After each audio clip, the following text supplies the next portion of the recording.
Hello बच्चों, आज की इस वीडियो में आप लोग यहाँ पर देखेंगे काफ़ी ज़्यादा इम्पॉर्टेंट क्वेश्चन है। इसलिए मैं आप लोगों को बता रहा हूँ कि यह एग्ज़ाम से पहले आप लोग इन इस तरह के सवाल जितने हैं आप लोग कर लीजिएगा, क्योंकि ये सवाल हर बार आते हैं।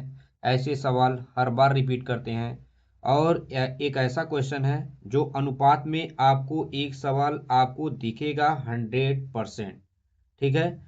उस बिंदु के निर्देशांक ज्ञात कीजिए जो बिंदु 1, 7 और 4-3 को मिलाने वाली रेखाखंड का हमेशा आपको सवाल मिलेगा। सिर्फ यहाँ पर बच्चों, यहाँ पर देखिए निर्देशांक आपका बदलेगा लेकिन सवाल ऐसा ही रहेगा। ठीक है। यहाँ पर निर्देशांक बदल जाएगा और सवाल ऐसा ही रहेगा। तो इस वीडियो में आपको यही समझाऊंगा कि यहाँ पर इस सवाल को हम लोग कैसे करेंगे। आपका 4 नंबर यहाँ पर क्लियर हो जाएगा। 4 नंबर का एक क्वेश्चन होता है और 4 नंबर आपको मिल जाएगा। तो यहाँ पर देखिए, सबसे पहले हम एक रेखाखंड बनाइए बच्चों, जिससे क्लियरिटी हमारी जो हो क्लियर हो जाए। तो यहाँ पर एक बिंदु, पहला यहाँ पर ए बिंदु है, तो इस बिंदु को यहाँ पर बनाओ बच्चों। यहाँ पर बनाओगे -1 और 7 बनाओ। ठीक है। अब दूसरा बिंदु यहाँ पर बनाइए। अब देखिए दूसरा बिंदु क्या है, 4 और -3 है। अब 4-3 है। ठीक है। तो यहाँ पर दूसरा बिंदु हो गया। अब यहाँ पर मिलाने वाली रेखाखंड को दो संबंधित 3 के अनुपात में, इसी रेखाखंड को हमें दो संबंधित 3 के मान लेते हैं। ये 2 है, 2 भाग है और ये 3 भाग है। ठीक है। इसी को हम लोग यहाँ पर यम बोलते हैं और यन भी बोलते हैं। ठीक है। यम यन रेखाखंड में हम इसे विभाजित करते हैं और जहां से ये विभाजित हुआ है उस बिंदु को हम लोग क्या मानते हैं, यक्स और वाई मान लेते हैं। ठीक है बच्चों, यही यक्स वाई हमें क्या करना है, पता करना है कि क्या होगा। तो चलिए स्टार्ट करते हैं और यहाँ पर देखते हैं कि हमारा यक्स और वाई क्या होगा। और ए क्या होता है बच्चों, ए वाला जो बिंदु होता है हम लोग क्या मानते हैं, x1 y1 और x2 और y2। अब यहाँ पर लिखेंगे x1 इक्वल टू क्या लिखेंगे बच्चों, अब यहाँ पर बोलेंगे दिया है, यहाँ पर बोलेंगे दिया है। अब यहाँ पर क्या लिखेंगे, x1 इक्वल टू -1। ठीक है। अब यहाँ पर y1 इक्वल टू क्या है, 7। और यहाँ पर x2 इक्वल टू क्या है, यहाँ पर 4 दिया गया है। और y2 इक्वल टू क्या दिया गया है बच्चों, -3 दे दिया गया है।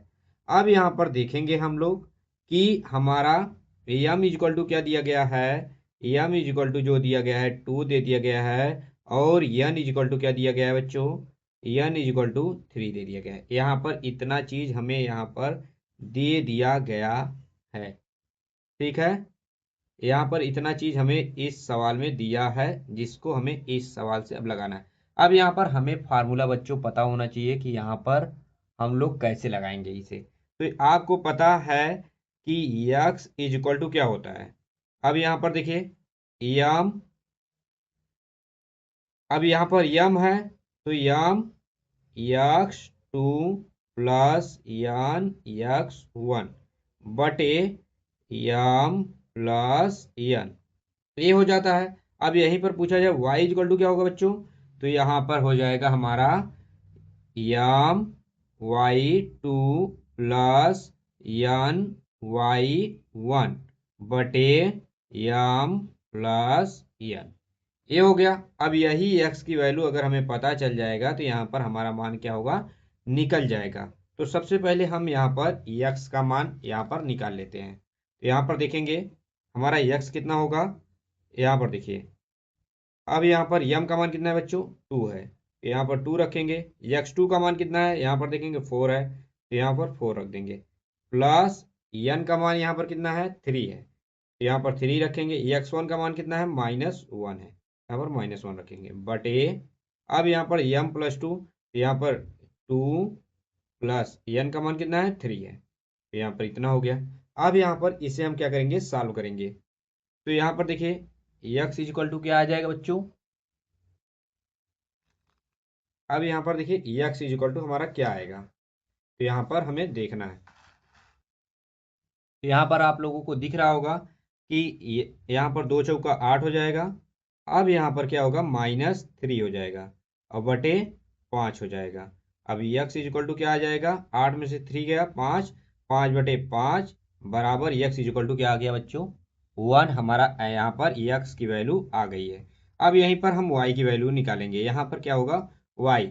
अब देखिए यम का मान कितना था 2 था तो यहाँ पर 2 रखेंगे बच्चों। अब यहाँ पर y2 का मान कितना था हमारा -3 था तो यहाँ पर -3 रखेंगे। अब प्लस यहाँ पर यन हमारा कितना है बच्चों यहाँ पर यन देखो 3 है। y1 कितना है हमारा यहाँ पर 7 है यहाँ पर 7 रखेंगे। और यम का मान 2 और यन का मान 3। अब यहाँ पर देखिए क्या हो जाएगा हमारा 2 3 6 और यहाँ पर माइनस है -6 3 7 21 यहाँ पर 21 हो जाएगा। अब इसके बाद क्या होगा 3 2 5 हो जाएगा। क्या हो जाएगा 5 हमारा हो जाएगा तो यहाँ पर 5 लिखेंगे। अब यहाँ पर हमारा 21 में से 6 जाएगा तो कितना आएगा 15/5 और 5 त्याई यहाँ पर देखिए एक्स का वैल्यू हमारा कितना आ गया यहाँ पर 1 आ गया है। वाई की वैल्यू हमारा यहाँ पर 3 आ गया है। तो अब यहाँ पर हम लिख सकते हैं यहाँ पर क्या है कि एक्स की वैल्यू यहाँ पर 1 है और वाई की वैल्यू यहाँ पर क्या है 3 है। हमारा उस बिंदु का निर्देशांक क्या है 1 और 3 हमारा यहाँ पर आंसर आ चुका है। तो यहाँ पर लास्ट में हम लोग लिखेंगे क्या बच्चों तो बिंदु का निर्देशांक यहाँ पर लिखेंगे बिंदु का। अब यहाँ पर बच्चों लिखेंगे बिंदु का निर्देशांक। क्या लिखेंगे बिंदु का निर्देशांक। तो यहाँ पर हो जाएगा आपको 1 और 3 है। बस इस तरह से आपको यहाँ पर आंसर लिख देना है और यहाँ पर आपका अच्छे से हो जाएगा। तो बिल्कुल आप लोग यहाँ पर देखिए हमने पहले ही बता दिया है यहाँ पर अंक बदलेगा बच्चों और कुछ नहीं बदलेगा। अंक आपका बदलेगा उसके सिवा आपका कुछ नहीं बदलेगा। इसलिए ऐसे क्वेश्चन को आप लोग बराबर रिपीट करते रहिए और अच्छे से करते रहिए। ठीक है। ये वीडियो अगर अच्छा लगे तो प्लीज़ लाइक करिएगा। और हमने कई पेपर अपलोड किए हैं जिसमें कई पेपर में समझाया हूँ। हर एक सब्जेक्ट का हमने पेपर अपलोड कर दिया है। तो आप उन सभी पेपर को काफ़ी अच्छे से वहाँ पर जाकर देखिए और क्या क्या आपको नहीं आ रहा है कमेंट करिए। मैं सभी सवालों का आपका उत्तर दूंगा। इस समय बोर्ड का परीक्षा चल रहा है आप लोग अच्छे से तैयारी करिए। आशा है कि आप लोग बहुत अच्छा पेपर करेंगे। Thank you.